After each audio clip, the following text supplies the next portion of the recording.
Have you heard of the Seven Gates of Hell?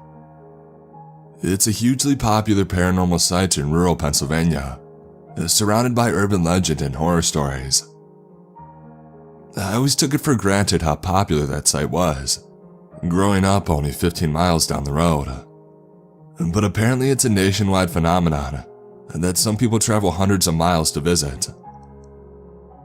Now, I've never been one to believe in the paranormal, and not just ghosts and the like.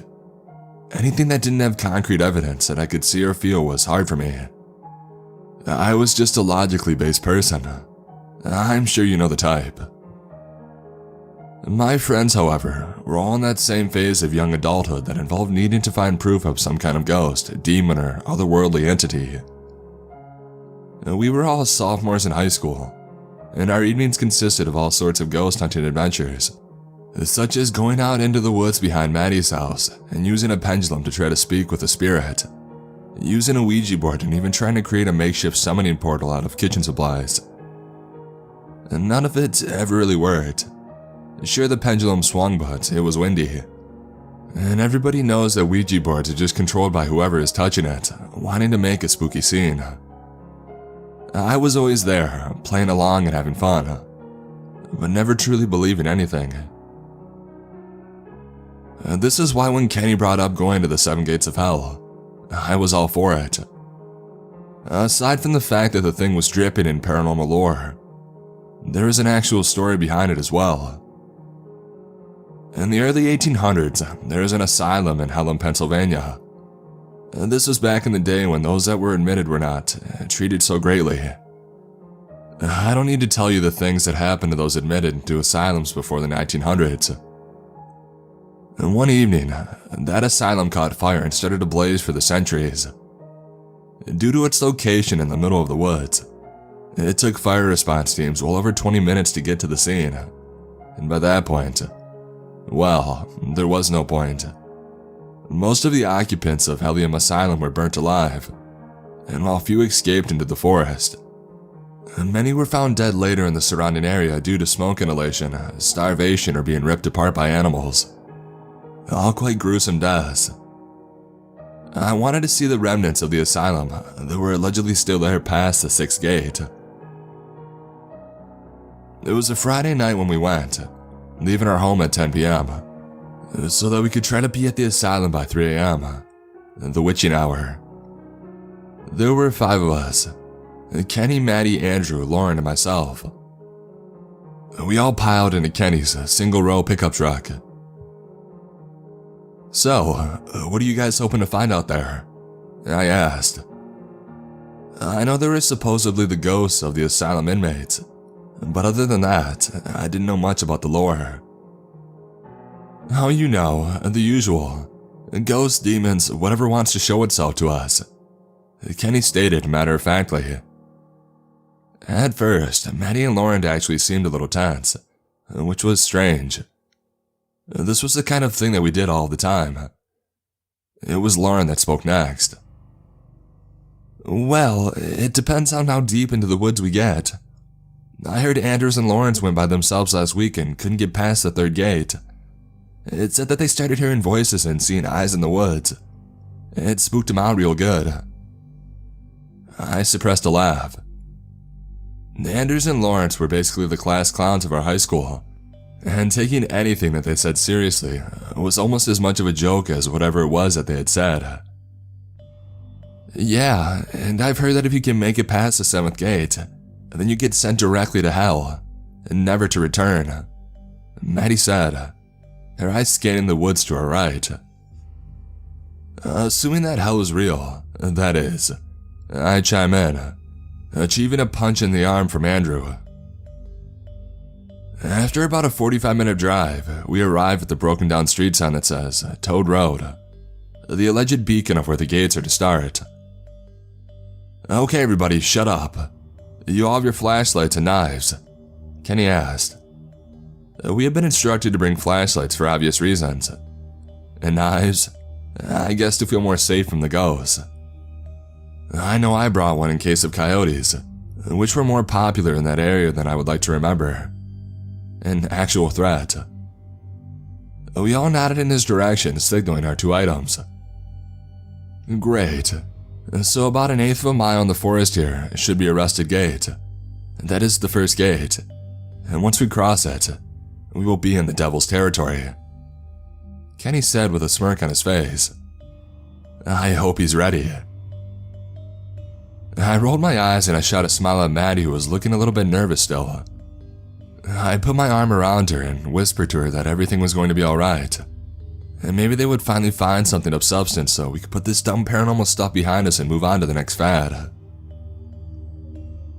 Kenny would soon turn around and lead us into the woods. It took us about 5 minutes to reach the gate that he had spoken of. I honestly didn't see what the big deal was. It was a little bit strange for the rusted iron gate to be sitting in the middle of the woods, not attached to anything and being overgrown with vines and weeds. But scrap metal was found everywhere. There wasn't a huge significance. The others seemed a mixture of elated and nervous at the same time. So, what is supposed to happen after we cross? I asked, preparing myself for the made-up shenanigans I'll be experiencing soon. The first gate isn't much. According to legend, since we are the furthest away from the asylum, there are the least amount of spirits here. They would likely try to push you around so you may feel a bit of pressure, but that's about it. Oh, and also, our phones will probably go out here. Electronics don't work in the gates. So please, stay close. And if you get separated from the group, just go back to the car so you don't get helplessly lost. I left it unlocked since we are in the middle of nowhere. Kenny banged his flashlight twice in the metal bars of the gate, causing bits of rust to spark into the air around it. And then with a theatrical performance, he stepped to the other side of the gate. I was next to follow, and then the rest of the group, and unsurprisingly, I felt no different. We walked for a few more minutes and I went to check my phone. It had shut off, which was strange, because the battery life had been almost 80 when we had left the car. I guess cell service just didn't work this far out in the country. So, all your phones are actually off then? I ask, making sure that I'm not the only one. One by one they check, and one by one they agree with me. I'm more concerned about us getting pulled apart from each other than the fact that maybe this could be a paranormal interaction. Maddie in particular freaked me out by this. Guys, I don't know, this feels a little bit too real to me, Maddie said nervously, looking back towards the way we came. Probably judging whether the social repercussions of going and waiting in the car and being called a baby inevitably by the rest of the group was worth it. Oh, stop, it's fine. Worst comes to worst, we all die in a poltergeist extravaganza, Kenny said, not helping. We continued walking. The next gate was about a mile deeper, and we weren't moving super quickly. So, Kenny, what is supposed to— Ow! Andrew stopped himself mid-sentence and glanced down at his leg.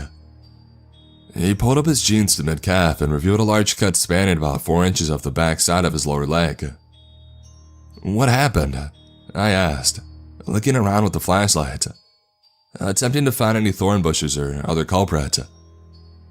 I felt a light tapping on my shoulder, and I turned around to see who it was, only to find that no one was there. Maddie, Lauren, and Kenny were all standing next to Andrew, and I was alone where I stood.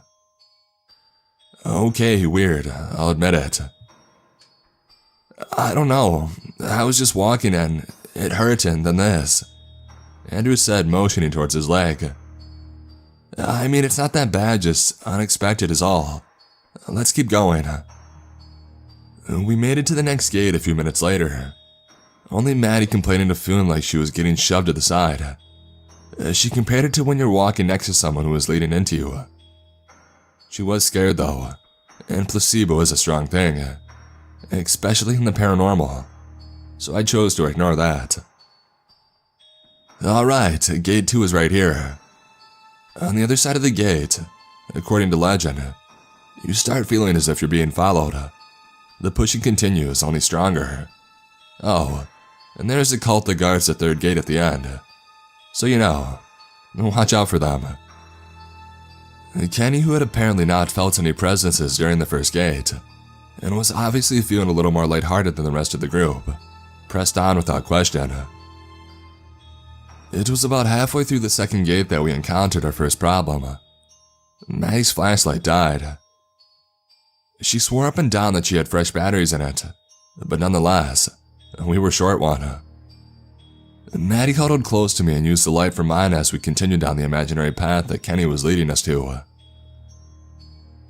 About a quarter of a mile past the second gate, we heard a scream. I whipped around and I saw Lauren on the ground, a wild look in her eyes, and she looked back and forth, so quickly that I was afraid she might break her neck. We all looked at her inquisitively.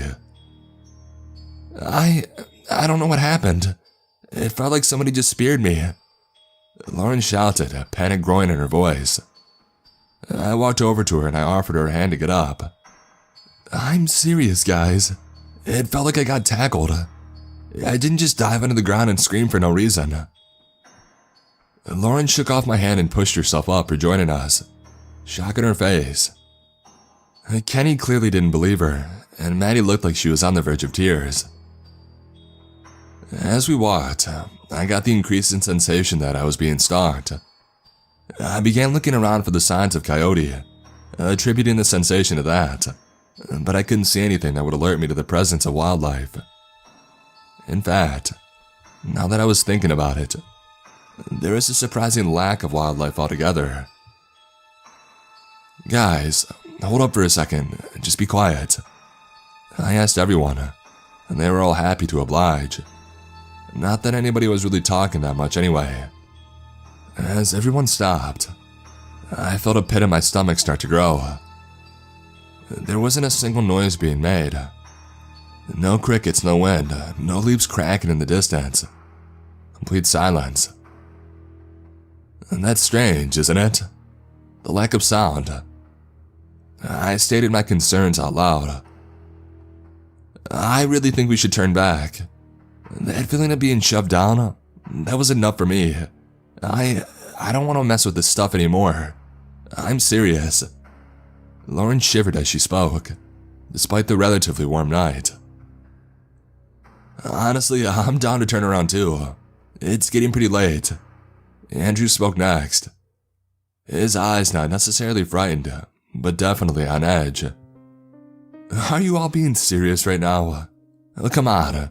We drove all the way out here and we're not turning back now, Kenny said, his voice dejected. He threw his hands in the air in a fit.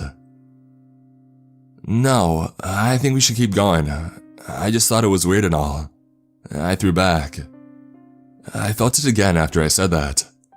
The tapping on my shoulder, as if somebody was trying to get my attention but I didn't want to speak. I turned my head, knowing that there would be nothing there, and not being surprised when there wasn't. How much further is the third gate? It should be right around here. Let's go. Kenny swung his flashlight around and started to walk again, not giving anybody else a chance to disagree.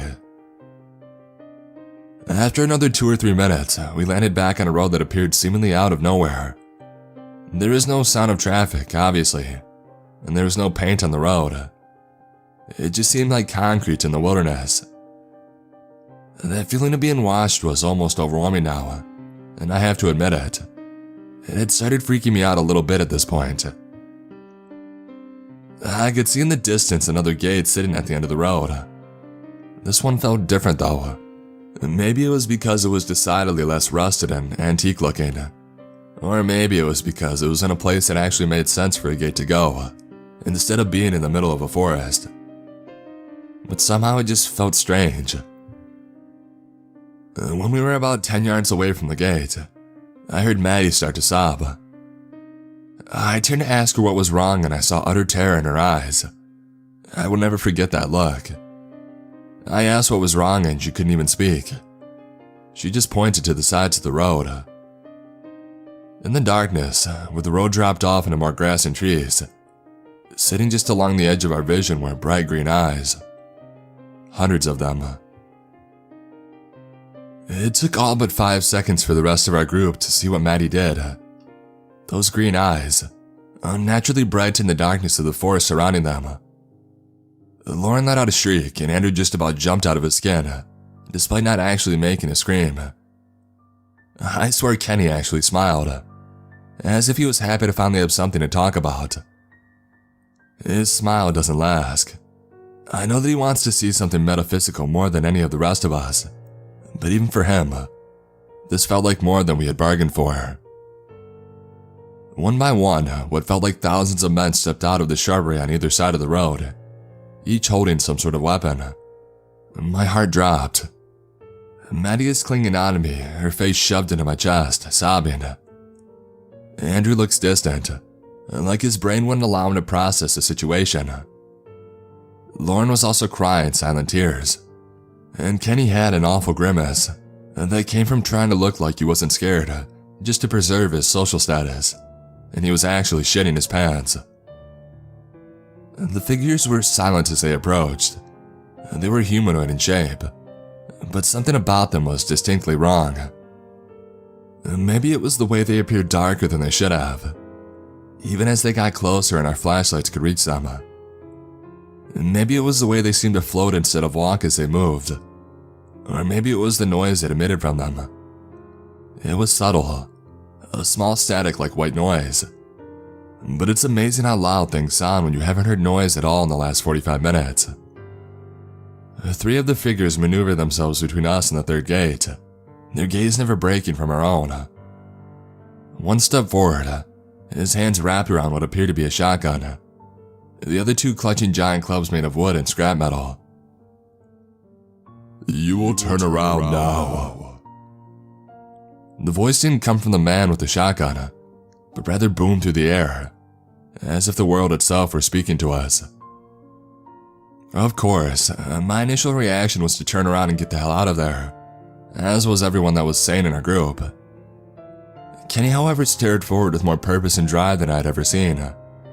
He had finally done it. He had contacted and seen with his own 2 eyes something from another world. We all had. However, unlike the rest of us, it hadn't frightened Kenny. It had made him want to know more. No, we're going to keep going. This is public land, you can't stop us. I don't believe that you will pull that trigger. Kenny spoke back to the creatures with a calm precision. He really meant what he was saying, and I couldn't understand how. I fought every urge in my body to turn around and bolt, and I walked forward to put my hand on Kenny's shoulder. "We need to go, man. I don't think these guys are messing around. We need to go." I put emphasis at the end of the sentence, hoping that my good friend was just in some kind of shock-induced state of overconfidence. I turned around to look at the rest of us, instead of them. "Look at Maddie and Lauren." I pointed at the 2 girls. The former sat in her hands trying to avoid her surroundings, and the latter sitting down next to Maddie, trying to put on a tough face and hardly succeeding. "What? Do you want to chicken out just like Anders? This is all just meant to scare us, okay, Daniel? Nothing is going to happen." A crack once again pierced the night, and I knew instantly that the shotgun had been fired. I didn't even have time to scream before Kenny was gone. I don't mean gone as if dead. I mean gone. Ceased to be around. There was no trace of him. One moment he was talking to me, and the next my hand was no longer on the shoulder of my childhood best friend, but rather floating through the air back to my side. The figures were gone too. Kenny! I shouted into nothingness.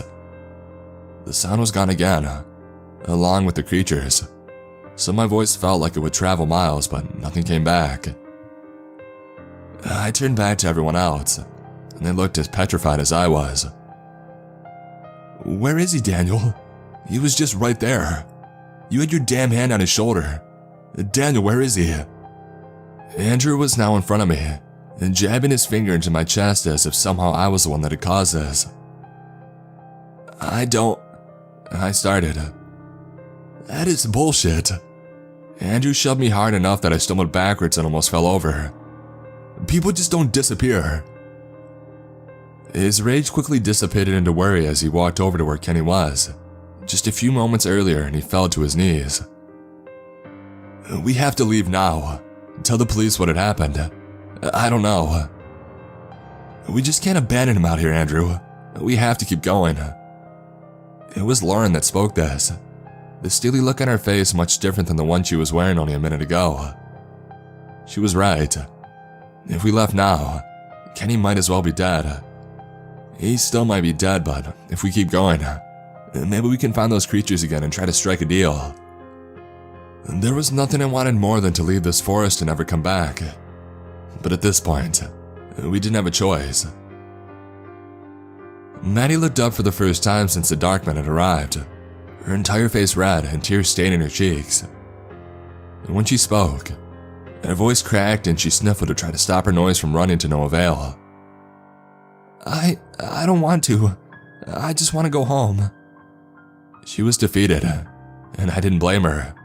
However, unless she wanted to walk back through the woods alone, she was going to have to get through it. Kenny needed us. "I'm sorry, Maddie. I know you're scared. We all are. But we have to do this right now. We have to. We have to." I repeated it twice. Once for Maddie and once for myself. She looked back to me like a little kid being told that she was going to be spanked, but she nodded her head and let out another burst of tears before eventually standing on her own. Without giving myself any more time to think about it, I walked up to the third gate. I put my hand on it, and I walked around to the other side.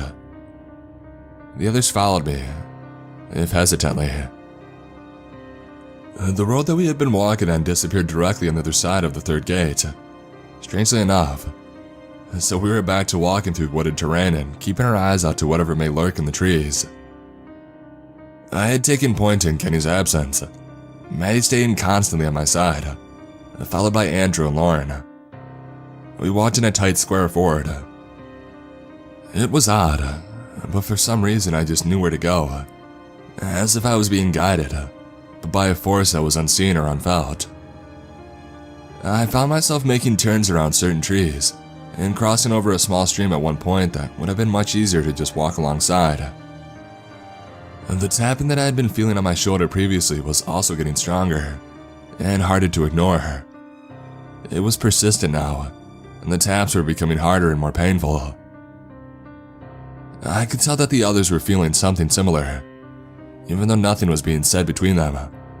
All three of my companions would occasionally grimace, and hold a section of their body, or spin their head in a different direction that had no calling to it. To their credit, especially poor Maddie, no one said a word. We ventured in silence for about 15 more minutes before we heard a scream. It was off in the distance, maybe 50 yards away, if I had to guess. But with the lack of other sound, it was really hard to tell. Andrew and Lauren started to run towards the sound, calling for help, and I was soon to follow. They were slightly ahead of us, and when we passed into a clearing, the two in front of us just stopped on the dime, nearly causing Maddie and I to run straight into their backs. Andrew's hands clapped over his mouth and Lauren turned away to vomit.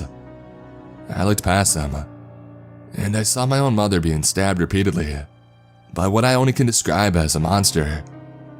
It was pitch black like a shadow, with curved blades for hands and lanky canine-looking legs bent in directions that didn't make any sense. "Mom!" I screamed, mine almost as blood-curdling as hers.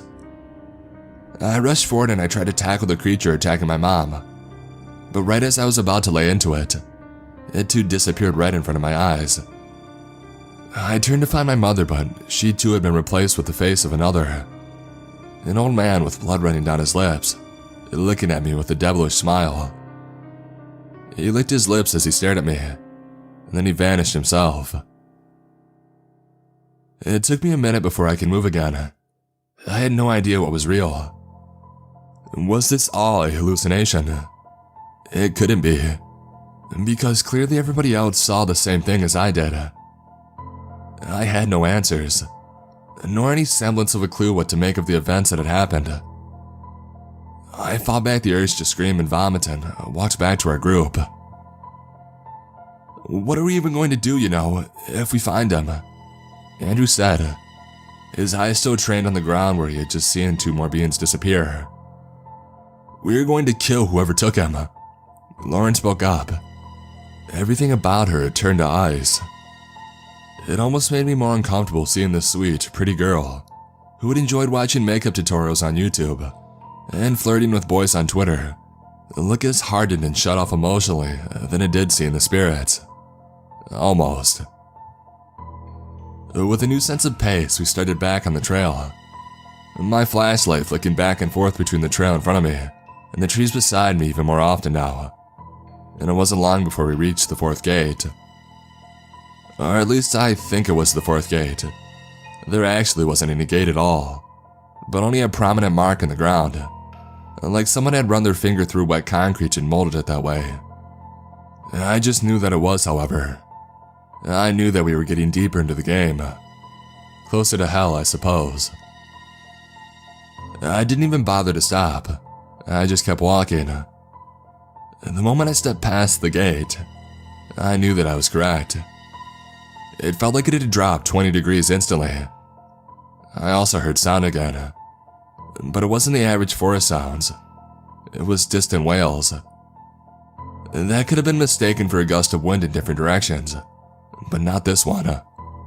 When Maddie stepped over the line, her face froze and looked at me. I did my best to smile for reassurance, but I'm sure that it wasn't worth much. She put her head back down and pulled her jacket closer around her. "Are we going to talk about how we made it here? To the 4th gate with no directions?" Andrew was looking at me, and then pointed back down at the line in the dirt. "I mean all of the turns that we could have taken, all of the different routes we could have gone down. This gate is hardly 6 feet long in the forest that's how big? And how in the hell did we even know that this was supposed to be a gate? I can't be the only one that just knew." Andrew was ranting, something he did to cope with things. Normally it was when a guy pissed him off at school by talking to a girl he was interested in, or how his favorite football team lost and it was all on the referees. But this time, it was about the ghost that kidnapped and possibly killed our best friend. "I don't know, I don't have an answer. Let's just keep moving, okay? I don't want to stand in one place for too long," I replied. "Screw this." Andrew crossed his arms and let out a shiver from the newfound cold, but he continued to walk ahead of me. Lauren simply walked by his side and looked straight ahead, focused on an unknown point and mindset only on completing her objective. The further we got into the land of the 4th gate, the harder it was to ignore the background sound of our track. It was clearly screaming, and it was clearly in the direction that we were heading. But then again, I guess we had given up rational thought the moment we had decided to continue further into this damn forest, instead of turning around and cutting our losses at one of us. I know that may sound messed up to say, but I'm afraid that even if we make it out here, our lives will never be the same again. I know mine won't be. I don't really remember when, but at some point images started flashing through my head, ones that were not my own. I saw ash and monsters, endless miles of snow, spiders by the millions crawling along the ground. They were terrifying and would flash in front of my conscious every couple of minutes for a brief moment. It was distracting. I wanted them to stop, and after a while, I started cringing every time I knew I was due for another. As we grew deeper, the visions grew longer. Eventually it became all I could do to focus on walking straight. My gut instinct was to sit down and close my eyes to try to make it stop. I knew that it wouldn't help, but I had the strongest urge to do it anyway. I persisted and I kept moving. I trained my eyes on the back of Andrew's head, and I grounded myself there. I was in the middle of one of these visions, one where I was flying but my wings were on fire, and I knew that soon I would fall to my death. And then I heard Maddie scream again. I snapped back to reality and I looked to my right, where she had been stationed all evening. She was gone, but not in the way that Kenny had been gone. This time there was a trail of blood. I don't think that makes it any better. Please help. I followed the voice of a tree and I saw Maddie pinned to the trunk, a thick branch penetrating through her stomach. I crossed the distance in between us in moments and I looked up. She was out of my reach and her eyes were closing quickly. "Maddie, please stay with us, we can help," I yelled up at her, desperately racking my brain for any solution. I whipped around to find Lauren climbing up a dogwood next to the one Maddie was impaled on. Andrew and I looked helplessly on. "I got you, Maddie, I got you." Lauren's voice was reassuring as she worked her way a good 15 feet off the ground to a crossing point between the two trees. I had forgotten how much of a climber Lauren had been in elementary school. It felt like ages ago, but it sure as hell was useful now. Lauren reached over and made the jump. Maddie followed her lazily, a drunken haze settling over her whole body. Lauren began to slowly climb down to the level our friend was at and cradled her head. She then looked back down at us and shook her head. There was nothing that we could do. "You have to try, Lauren. Please, get her down," I begged. I couldn't handle another loss, and Lauren grimaced and did the only thing that could possibly save her. She broke the branch as close to Maddie's body as she could and she pulled her off. I'm not sure actually if she managed to pull her the whole way off the tree branch. It wasn't long after Lauren had touched her that Maddie disappeared into thin air. I sat down on my knees and I cried. With Kenny, we could force ourselves into thinking that he was still alive somewhere, just kidnapped by some mysterious force, waiting for us to save him. Maddie was dead. I don't know where the body went, but I could see the life drain from her eyes when she was up on that tree. I don't think I'll ever get that image out of my head. Can you imagine seeing your best friend, the one who begged you to leave and that you forced to keep going, impaled on a tree limb, screaming for her life, and knowing that you couldn't save her? There wasn't much time for grieving, however. Whatever resided in this forest didn't care about feelings. I only had a minute of freedom before the vision started again. Piles of bones, and my home being swallowed by an earthquake. Creatures of indescribable horror chasing after me. The pressure that I felt pushing me forward didn't stop either. I could feel it pick me up from below my armpits, literally, mind you, and shove me forward. Lauren made her way down from the spot she had been trying to rescue Maddie, no expression on her face, and walked right past me in the direction that I had been shoved. Clearly, she was getting directions too.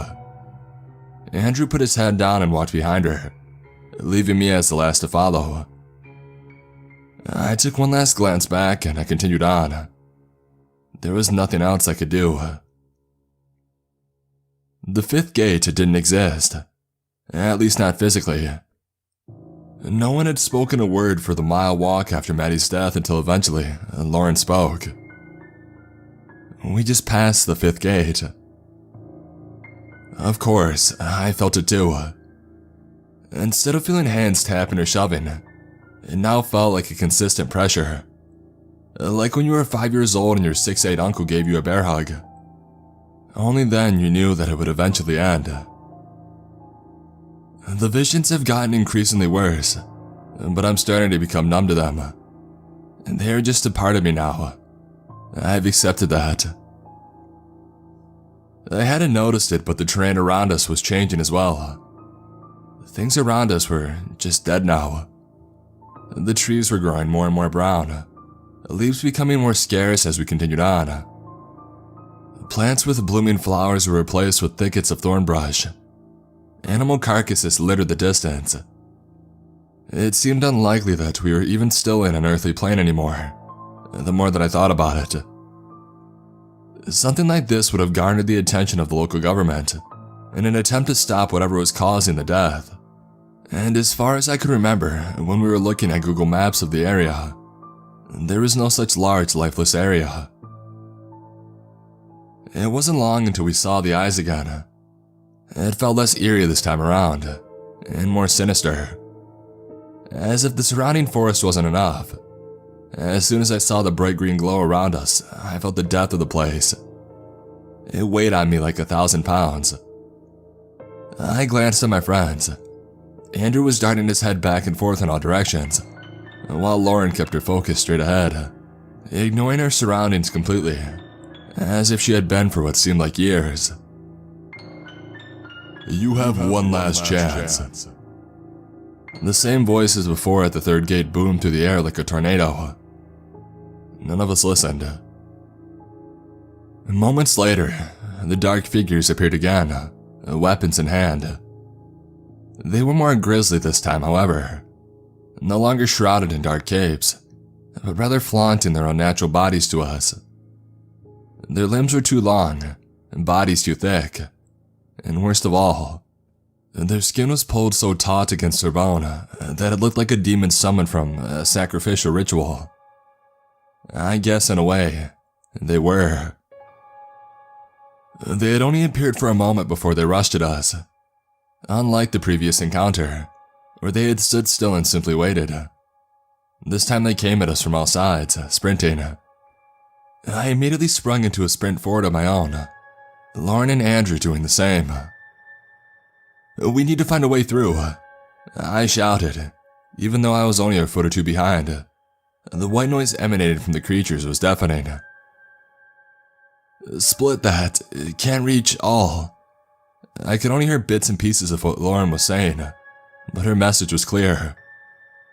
She wanted us to split up, each running in a different direction, so that hopefully they would chase one and leave the others. I couldn't have disagreed more. "Someone will die, Lauren. We have to stay together," I screamed back. Like hell I was going to lose another person to this damn forest. "One, us all," I overheard. She thought that it was going to be either one of us or all of us, and she was probably right, but that didn't make it okay. I just ran as hard as I could behind her.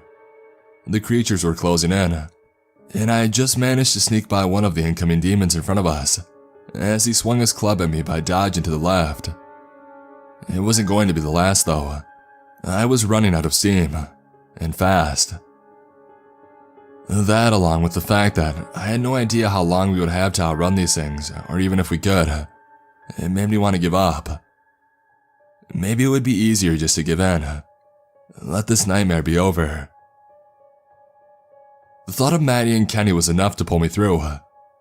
I pictured Maddie's face as she breathed her last breath, and the look of determination in Kenny's eyes as he stared down these dark men the first time.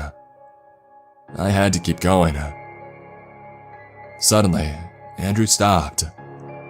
It nearly knocked me over as I tried to pull him with me, but he didn't budge. "Andrew, what are you doing? Come on, we have to move." I shook him and he just shook his head at me. "I can't do it, Daniel. I give up." A single tear fell from his right eye, and he sat on the ground. The demons were nearly on us from the back now. I grabbed my friend's arm and I pulled harder, trying to force his hand, but he was dead weight. "Go on, Lauren needs you. Save them. I'm sorry." Andrew turned around and ran towards the creatures that were coming from the back, and he threw his body into them. I hadn't even noticed that the ones in front of us had reached me as well, but they just ran straight past, all converging on Andrew, tearing his body apart limb from limb until there was nothing left. I couldn't watch, so I spun around, and I sprinted forward again. I took one last glance behind me as I caught up to Lauren, only to see what was left of Andrew disappear, just as the others had, along with the dark men. "How do we do this, Lauren?" I asked, stopping momentarily to catch my breath. "We are dead already, Daniel. Don't you get that?" It wasn't a question. I saw no sympathy for our mutual friend in her face, no remorse. And then, without another word, she walked again, onwards towards the next gate, one step closer to hell. If you didn't count what we were in as hell already, that is. The sixth gate had came and passed. I didn't say a word, and neither did she. I don't think either of us really know what we were going on for at this point. I'd given up on saving them.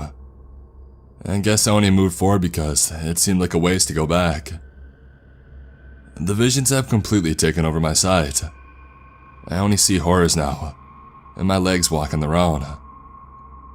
The silence of the forest has completely been taken over by screams and agony and anguish. I looked down at my arms during a brief moment of clarity, to find them covered in bone-deep gashes and bruises that are dark and large. I chuckled to myself, and despite everything, I didn't even feel these injuries. At least if I died, it would be painless. We traveled for hours, and eventually, that little presence that had been guiding us the whole time went away too. We wandered aimlessly, with no way of knowing where the seventh gate would be. The final gate. I tried for a moment to think about it logically, but it was hard to do anything besides concentrate on not going insane. And finally, it came to me. Each gate had some sort of trial, an attempt by the forest to get us to leave. And gate 1 was our phones going off, enough to dissuade some but not us. Gate 2 was the first presence of the supernatural, when we all knew that this wasn't normal. Gate 3 was the first appearance of the Darkman, and the loss of Kenny. 4 was Maddie. 5, Andrew. The thought popped into my mind at the same time as it did to Lauren, undoubtedly from whatever devil source had been guiding us this whole time. Only one can go. I tried to ignore it. Lauren didn't. She spun around only a moment after the voice had rattled through her head and clocked me straight in the jaw. She was a small girl, but it was enough force to send me to my knees. "What are you doing? We can..." Another punch to the temple. This time my vision blacked out, and I curled up into a ball on the ground. "No, the forest has rules. You play by them or you die. How haven't you learned?" She shouted, before sending a kick to my exposed back. I began to cry. Another kick and then another. Finally she turned me over and kneeled on top of me, resting her thumbs against my eyes. "You were always weak, Daniel." Lauren spoke and then began jamming her thumbs into my eye sockets. I can't begin to describe the pain. It's unimaginable, even with the torment I have experienced in the last 8 hours. My body responded, rolling to the side and throwing Lauren off balance enough for me to push her away. I grabbed my head and I tried to think. I didn't have long before she was on top of me again. Her arms around my neck this time, trying to choke me. I threw her off again, begging her to stop and think, to figure out a logical solution. She was having none of it. She came back again and again. Each time I threw her away, using my size and strength to my own advantage. I could tell that she was tiring. Her attempts were getting weaker and weaker. She came at me again and I threw her again, but this time she didn't get up. I walked over to her, my hands still massaging my eyes, trying to get feeling back in them. When she turned around, the ice in her eyes had melted back to the warm ocean blue that I remembered so fondly. "Daniel, what's going on? I can't feel my legs." She whimpered. I looked down and immediately realized the problem. The last time that I had thrown her away, she had landed on a large rock. That rock had cut open the back of her neck, and bone was sticking out through the skin. I had broken her neck. "It's going to be okay, Lauren. I'm right here. We're gonna make it." I tried to soothe her, but the fear in her eyes broke my heart. I knew that it was a lie. I cradled her in my arms, and I did my best to keep her company. After a minute, she was gone, and disappeared just like the others. And suddenly, I was alone.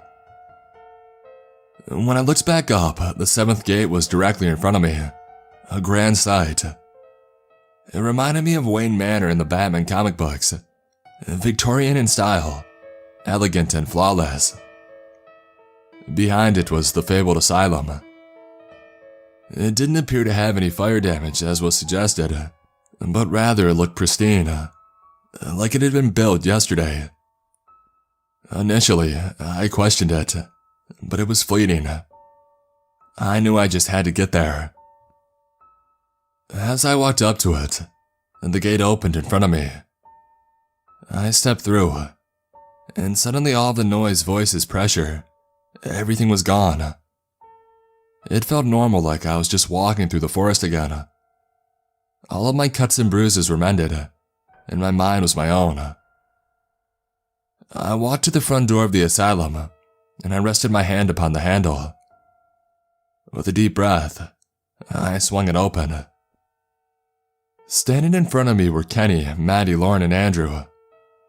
I wanted to be relieved, but the sight of them made it hard. All four were battered, bloody, and crying. I tried to run to them, but an invisible force kept me from entering the asylum that held them captive. One of the dark men came out from the shadows of the room to the right and slashed through Kenny. He let out a guttural scream, followed by a cry for help. I pounded on the invisible wall and I screamed, but they could not hear me. Save them all or save yourself. The familiar boom of the dark men echoed through the air, and I spun around to see the creature directly behind me, a hot breath scorching my face. For once, the presence no longer seemed menacing, but inquisitive. I tried to hit it, but my hand went right through it. What do you mean? I shouted. Save them all or save yourself. It just repeated itself, its bright green eyes staring into my soul. I guess I should be thankful. I had given up any hope of saving my friends, and now I had the opportunity to. I wished that I could come back with them, but the Darkmen had made it clear that that isn't a possibility. They did let me write a note though. I know you won't remember this, but I hope that you can take me seriously when I say, don't attempt the 7 gates of hell. It isn't worth it. Signed, Daniel Huntington. My name is Lauren Lopez, and this letter was delivered to my house earlier today. I don't know, it probably isn't real, but just in case I wanted to share it with you all. I don't know anyone by the name of Daniel Huntington, but the whole thing does feel kind of familiar. I have a feeling it's one of Kenny's tricks to try to get us to do something he doesn't think we all want to do. If that was his plan though, it worked. I had never heard of the 7 gates of hell, but the 4 of us are going tonight.